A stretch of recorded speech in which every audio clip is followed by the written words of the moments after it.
For today's episode, we're looking at F17 Challenge, which is a Formula racing game for the Amiga, developed by Holodream in 1993 for Team 17. It was a budget title at the time, and I remember getting it because it was so cheap. You know, it was a game you could afford, and I saw it as a bit of a pole position type of game. Pole position-ish. There's a Team 17 logo. And there's the Holodream logo. There's no Holodream logo on the box whatsoever, so it kind of makes you think that it's an actual Team 17 game when it's not. And I wouldn't say Team 17 are cheating people here, but you know, yeah, maybe they are a little. Holodream were an Italian game developer, and apart from F17 Challenge, they developed a game called Top Wrestling in 1992. Team 17 weren't on board on that project, and I honestly haven't heard of it, apart from, you know, doing research for this video. It got favourable reviews, mostly in the magazines back in October and November 1993. I think, yeah, the Amiga computing gave it 90%. While Amiga Power gave it 55%. Yeah, so there's some differing reviews here. CU Amiga gave it 79%. Amiga Format gave it 8 out of 10. The One Amiga gave it 84%. Amiga Action, 81%. And Lemon Amiga, it's got a score of 6.54.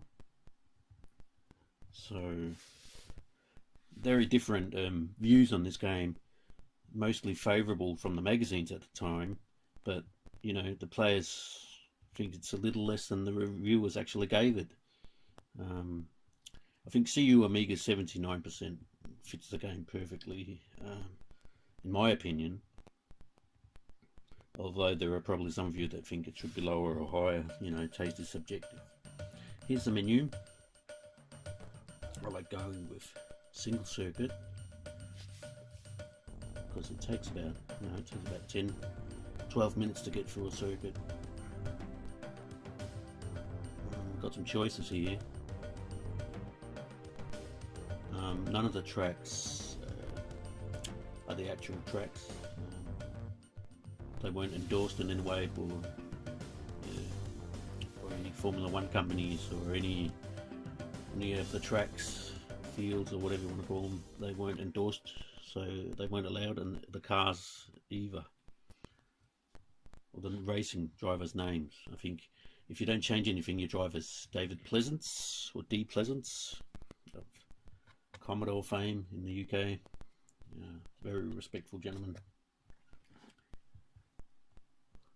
Bit of loading time, and disc swapping.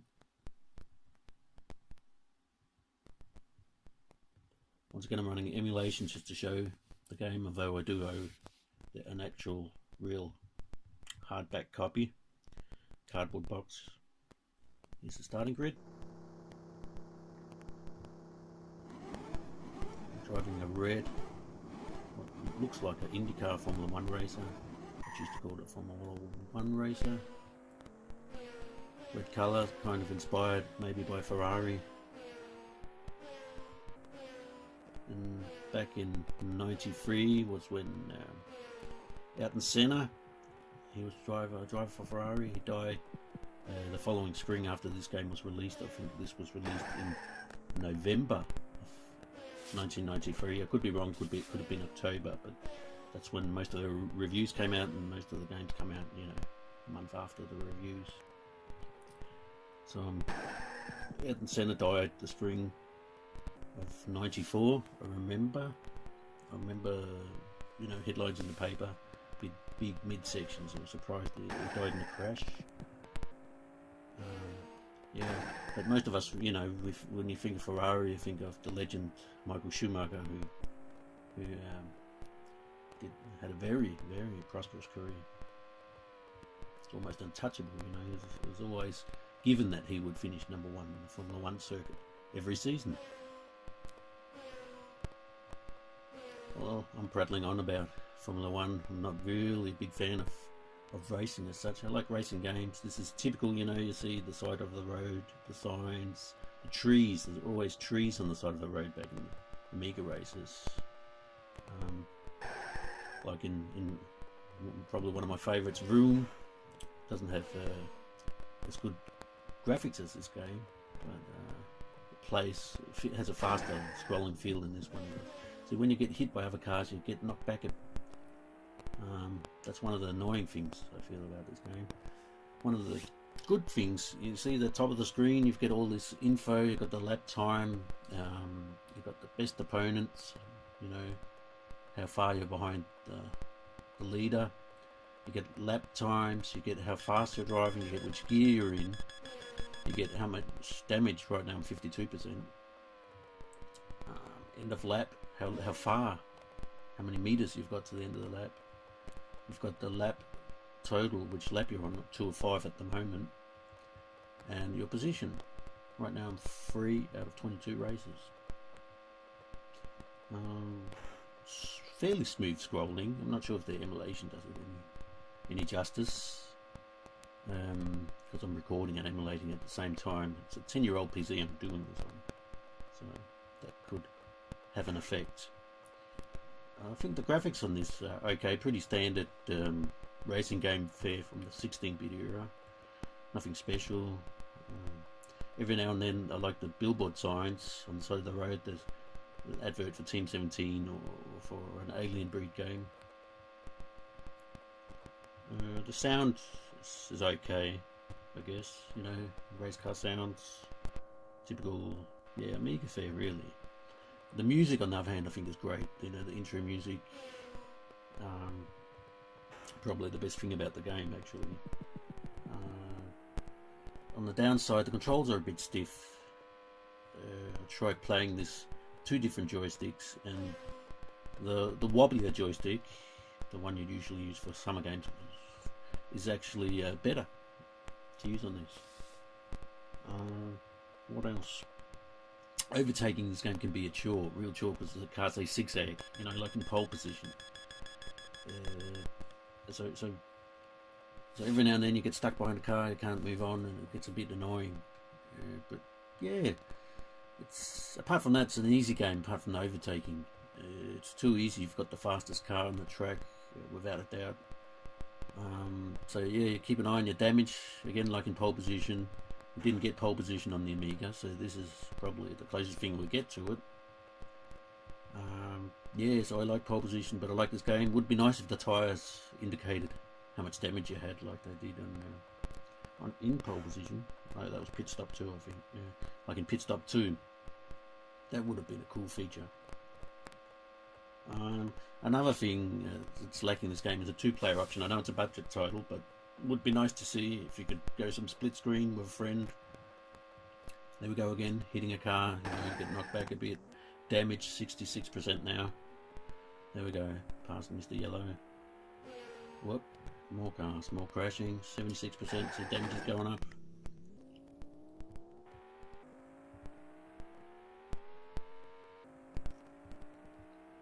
Taking some more there.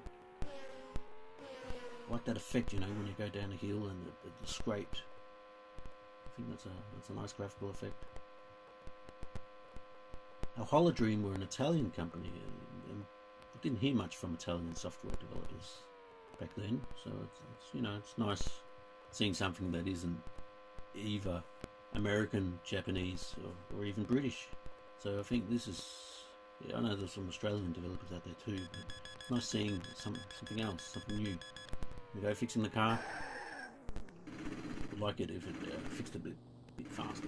They're working on the tyres, pit crew, naturality, working on damage. 10%, that should do me for the rest of the race, I think, if I'm lucky.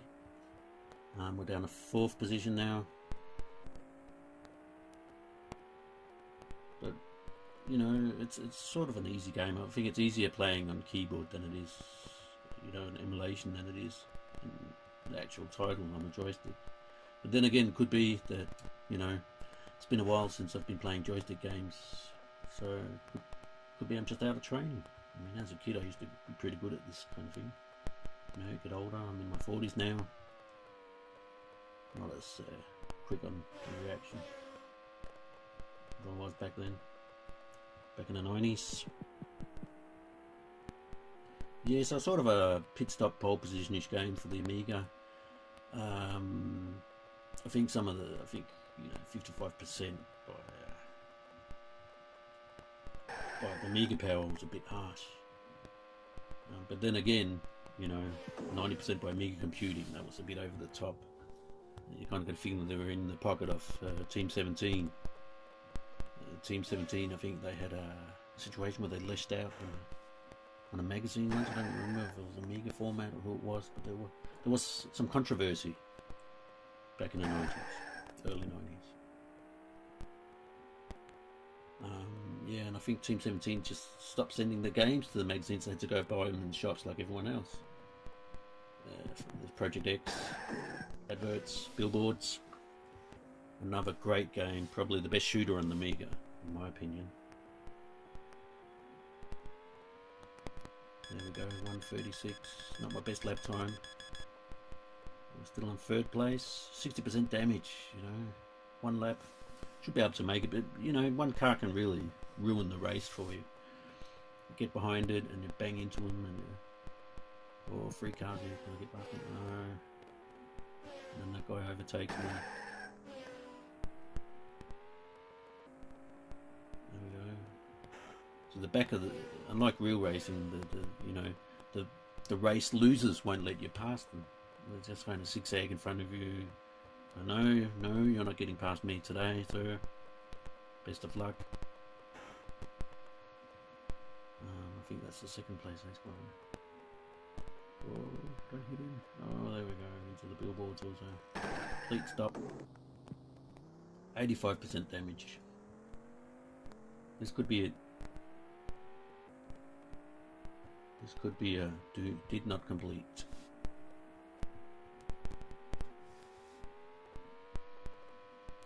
But yeah, you know, like Pit Stop 2 has another similarity, and that is that, you know, it's easy, you know, coming top 5 positions in this game. But in Pit Stop 2, it's kind of hard to lose unless, you know, you're thinking about damage. So if you're playing your pit stops all right, you know, you should do okay. I kind of like this game. Again, it's not my favourite game. It's probably not even. It's not even my favourite racing game on the Amiga, but I do enjoy it. It's good. It's pretty good for a budget title anyway. And in conclusion, it's fun for a while. You know, take a race. You race the track for 10 to 15 minutes. It's similar to Pole Position, which is also a great game by Epics. This is by Holodream. Yeah, I enjoyed it. There we go, finished the race in third place. More loading. Let's get to the title screen. There we go. D. Pleasance, third place from CBM, probably short for Commodore. Winner was A. Robinson. Second place H. Dalton. M. Brown from 17. Martin Brown from Team 17. It's great music experience.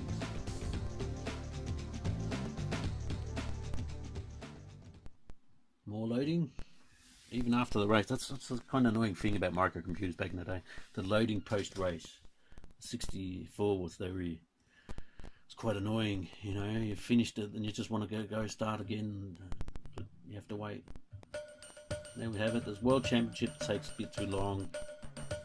Options, minor things you can change. Practice, never do that. Yeah, I usually choose racing. So. That's it for this week's episode. Hope you enjoyed. Like, subscribe, whatever. Thanks for watching. See you later.